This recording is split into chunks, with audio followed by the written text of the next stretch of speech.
રાજકોટના જંગલેશ્વરમાં ડિમોલિશનનો મામલો in charge DGP doctor KLN રાવે લીધી મુલાકાત। ડિમોલિશન બાદ જંગલેશ્વરની સમીક્ષા કરી, શાંતિપૂર્ણ ડિમોલિશન બદલ પોલીસની પ્રશંસા કરી। હવે જંગલેશ્વર ક્રાઇમ ફ્રી વિસ્તાર બનશે તે વાતનો ઉલ્લેખ ઇન્ચાર્જ ડીજીપીએ કર્યો છે।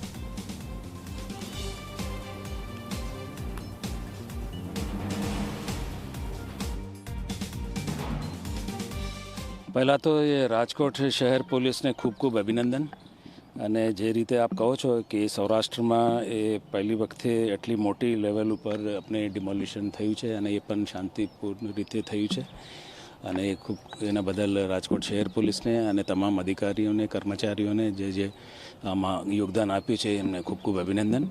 અને એ પૂરા આયોજનબદ્ધ 5-7 દિવસ સુધી ચાલી છે અને જેમાં સ્ટેટ લેવલથી પણ આપણે SRPને ફાળવામાં આવેલી હતી। સ્થાનિક પોલીસ, વહીવટીતંત્ર, કલેક્ટર, કોર્પોરેશન તમામ અધિકારીઓ મળીને એ સફળતાપૂર્વક એને ડિમોલિશન કર્યું છે।